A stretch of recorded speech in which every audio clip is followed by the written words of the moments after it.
आज समाज में धर्म के नाम पर बलि के चलते हमारा धर्म जो है, जो सनातन धर्म बोला जाए या हिंदू धर्म बोला जाए, दोनों ही नाम से अगर संबोधित करते हैं तब भी हम लोग को बड़ा ही ग्लानि अनुभव होता है कि सनातन के नाम पर बलि दिया जाता है या हिंदू धर्म के नाम पर बलि दिया जाता है। इस भारत देश में अभी तक जो समझा गया है, भारत देश में सबसे ज़्यादा बलि देने वाला अगर कोई धर्म है तो वह है हिंदू धर्म, जिसमें सबसे ज़्यादा बलि प्रथा 365 दिन बलि देने वाला धर्म का नाम है हिंदू धर्म। 365 दिन सुबह से लेकर रात तक बलि दिया जाता है। आप अब समझ सकते हैं कि समाज का, हमारे हिंदू समाज का क्या स्थिति है। अब इतने ज़्यादा जीव जंतु का हत्या करके, और आप अगर सोचिए उससे क्या समाज का कल्याण होगा, उससे क्या लोगों बच्चों में मोटिवेशन आएगा पर्यावरण के प्रति, जीव जंतु के आदर सत्कार के बारे में, जीव जंतु के जान बचाने के लिए, या और भी जो समाज में एक अच्छा नव मानवतावादी विचारधारा को देना है, उसमें तो सब बाधा है। 365 दिन बलि देने वाले धर्म का नाम है हिंदू धर्म। अगर कोई बड़ा व्यापारी हैं, अगर कोई गाड़ी खरीदते हैं, जो ट्रांसपोर्टर है अपने गाड़ी लेते हैं, तो देखते हैं हम लोग अगल बगल के क्षेत्र में, झारखंड में बहुत सारा मुर्गा महादेव और बहुत ऐसा शक्तिपीठ बना के रखा गया है। उन सब जगहों पर केवल बलि ही दिया जाता है। शक्तिपीठ का मतलब ही है कि बलि, जिनके नाम पर बलि दिया जाता है उनके बारे में 2 लाइन बताना चाहते हैं। भगवान शिव की पत्नी का नाम था काली। 3 पत्नी थी भगवान शिव की। पहली थी पार्वती, दूसरी थी गंगा और तीसरी थी काली। काली अनार्य पुत्री थी, उस समय जाति प्रथा नहीं था। तो काली इतनी विकसित उनकी पत्नी थी, आध्यात्मिक रूप से विकसित थी, वो बहुत बड़ी साधिका थी। उन्हीं के नाम पे आज यह बलि प्रथा का जो पर्चा फाड़ा जाता है हिंदू धर्म में। सोच सकते हैं कि भगवान शिव कितने विकसित शब्द उनके लिए बहुत छोटा हो, तो साक्षात तारक ब्रह्म परम पुरुष है। परम पुरुष कभी अपने बाल बच्चा का बलि ले सकते हैं? नहीं ले सकते हैं। और परम पुरुष की पत्नी है काली, वो कभी कैसे ले सकती है बलि अपना? कभी नहीं ले सकती है अपने बच्चों का बलि। इसका कहानी है कि एक जो जीव बाहर निकला रहता है, उसका एक कहानी है कि भगवान शिव बहुत बड़े साधक थे, तंत्र योग साधना का देने वाले भगवान शिव ही थे। तो काली भी जो थी, जो साधना भगवान शिव करते थे, उस साधना को करती थी। और भगवान शिव के 2 पुत्र, उनके 3 पुत्र और एक पुत्री थी। एक थी भैरवी, दूसरा था भैरव और तीसरा था कार्तिक।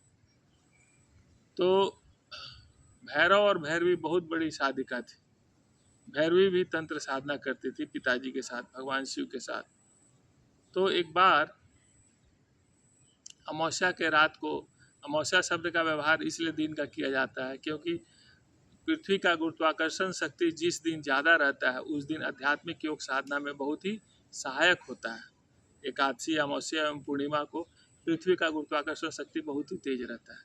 जो भी आध्यात्मिक साधक लोग हैं वे जानते हैं उस दिन साधना करने से साधना में काफ़ी बढ़ोतरी होता है। वैज्ञानिक कारण भी है, क्योंकि गुरुत्वाकर्षण शक्ति जब तेज रहेगा तो मनुष्य भी इस सृष्टि का ही, इस पृथ्वी का ही एक पार्ट है, तो स्वाभाविक है उसका भी मन ऊपर रहेगा। तो इसलिए चित्त अशांत रहेगा। लेकिन साधना में अगर मन को गति दे दिया जाए तो साधना बहुत अच्छा होगा। तो जो श्मशानी लोग, जो श्मशान साधना करते हैं लोग, इस दिन ही श्मशान साधना करना अच्छा समझते हैं, चूँकि श्मशान साधना में उनको काफ़ी उपलब्धि होता है। अविद्या तंत्र नहीं, विद्या तंत्र का बात कर रहे हैं, उसमें बलि प्रथा का कोई प्रयोजन नहीं है। तो भगवान शिव श्मशान साधना गए हुए थे और श्मशान साधना में भैरव और भैरवी को भी लेके चले गए। माँ काली रात को उठती है, देखती है कि तो भैरवी नहीं है। भैरवी को खोजते खोजते श्मशान की तरफ जाती है। चूँकि उनको पता है माँ काली को कि भगवान शिव के साथ ही गई होगी भैरवी, तो खोजते खोजते जाती है। भैरवी भैरवी बोलते हुए श्मशान में खोज रही है। तब तक भगवान शिव साधना करके लेटे रहते हैं श्मशान में। भगवान शिव का सर काली के पैर से लगता है। तो जैसे ही पैर से लगता है तो भगवान शिव पूछते हैं कौन? काली बोलती है मैं काली के। और देखती है कि उनके पति जो हैं वो लेटे हुए हैं और उनका पैर जो है उनके सर से अंगूठा उनके सर से टच होता है। तो काफ़ी शर्मा जाती है और उस शर्मिंदगी में वो अपना जीभ निकालती है। और थोड़ा जीभ निकाली होगी, आज इतना बड़ा जीभ निकाल करके पूरा लटका दिया गया है, लाल जीभ। एक काला शरीर, दूसरा लाल जीभ से कितना भयावह चेहरा माँ काली का समाज में प्रदर्शित किया जाता है। तो आज हम बलि के बारे में बोलते हैं। बलि पूजा कामना का पूजा है। आप देखिएगा बड़े बड़े मंत्री विधायक जब जीतते हैं तो लोग बलि देते हैं। उनका मन्नत रहता है, उनके चेलाओं का मन्नत रहता है कि हमारे आका जीतेंगे तो हम इतने 100, इतने 50, इतने दर्जन खस्सी का, भेड़ा का बलि देंगे। ये सब जितने भी जीव का बलि दिया जाता है सभी सीधे साधे जीव लोग हैं। इनका बलि देना बहुत ही आसान है। लेकिन कभी कोई नहीं बोलेगा कि हम शेर का बलि देंगे, हम चीता का बलि देंगे, हम तेंदुआ का बलि देंगे, हम बिल्ली का बलि देंगे। नहीं बोल सकते हैं। जानते हैं ये सब हिंसात्मक जीव हैं, उनको पकड़ पाना ही मुश्किल है। तो किसकी बलि देते हैं? सीधे साधे जीव हैं जो आसानी से पकड़े जा सकते हैं, आसानी से पकड़ के, वो हिंसात्मक जीव नहीं है, उन्हीं का बलि देना पसंद करते हैं लोग। और इससे कभी भी ना प्रकृति का कल्याण हो सकता है। प्रकृति का जब कल्याण नहीं हो पाएगा तो मनुष्य का कल्याण कहाँ से होगा? मनुष्य का कल्याण प्रकृति के कल्याण से जुड़ा हुआ है। और इससे सबसे ज़्यादा प्रभाव उस धर्म का होता है, क्योंकि धर्म में गलानी आ रही है। जितना बलि प्रथा बढ़ेगा और जितना कामना बढ़ेगा, धर्म जो है कामना का विषय ही नहीं है। कभी भी बलि देकर कोई ईश्वर को नहीं प्राप्त कर सकता है, कभी भी कोई बलि देकर परमात्मा को नहीं प्राप्त कर सकता है। बलि हमेशा कामना से संबंधित है, कामना की पूजा है। और लोग अपने कामना को पूरा करने के लिए, कामना के स्वार्थ में लोग बलि को देते हैं, जीव का बलि देते हैं। कहा जाता है कि बहुत सारा ऐसा नस्ल है जीव का जो कि नस्ल ही खत्म हो गया बलि के नाम पर। बगल का ही एक छोटा देश है जहाँ नेपाल, जहाँ लाखों लाख बलि दिया जाता है प्रतिवर्ष। केवल भैंसा और भैंस का बलि दिया जाता है। बहुत सारा भैंस का ऐसा नस्ल जो था जिनका कि दूध बहुत ज़्यादा दूध देती थी, बहुत अच्छा ब्रीड था, वो सब ब्रीड नष्ट हो गया, सबका बलि दे करके लोग ख़त्म कर दिए। तो 365 दिन बलि देने वाला धर्म का नाम है हिंदू धर्म। और इस धर्म को तभी मजबूत किया जा सकता है जब इस धर्म से बलि प्रथा को कंप्लीट हटाना पड़ेगा। कभी भी बलि को ख़त्म करने से, जीव हत्या को ख़त्म करने से कोई भी इकोलॉजिकल बैलेंस नहीं बिगड़ता है। यह सब बहुत ही थोथा बात है और बहुत ही स्वार्थवादी इस तरह का बात बोला जाता है ताकि अपने स्वार्थ सिद्ध हो पाए। कभी भी किसी भी जीव का आप हत्या अगर नहीं करते हैं तो ऐसा इकोलॉजिकल बैलेंस बिगड़ जाएगा, ऐसा बात नहीं है। इससे बैलेंस और मेंटेन होगा, इससे जो कमी है पृथ्वी पर वो पूरा होगा। और धीरे धीरे हमारा धर्म जो है श्रापित होते जा रहा है। इतने सारे जीव जंतुओं का हत्या का श्राप हमारे ऊपर लगता है। श्राप का मतलब है कि उतने सारे जीव जंतु जो है मर रहे हैं, उनका बद्दुआ हमारे ऊपर लग रहा है। इस तरह के धर्म का कितना कल्याण हो पाएगा? और उस बद्दुआ का जो जिम्मेवार है हर एक आदमी, हर एक हिंदू है, सबको ही है, हम सब लोग हैं। क्योंकि हम लोग के आँख के सामने ही सब बलि दिया जाता है। और आप देखिए, और किन के सामने होता है? माता के सामने। वो माता कौन है? भगवान शिव की पत्नी है। इतनी संवेदना वाली माँ है, माँ हमेशा संवेदनशील ही होती है।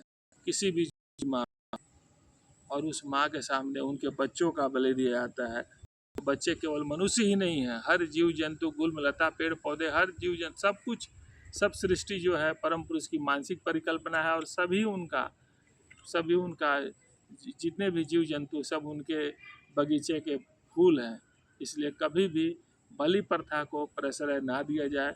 और बलि प्रथा जब ख़त्म होगा हमारे हिंदू धर्म, सनातन धर्म से, तभी हमारा धर्म का विकास हो पाएगा। इसलिए अगर इस धर्म का विकास करना चाहते हैं तो सबसे पहले बलि प्रथा को ख़त्म करें, इसका वैकल्पिक व्यवस्था अपनाएं। और एक बात गांठ बांध ले, परमात्मा कामना की चीज़ नहीं है।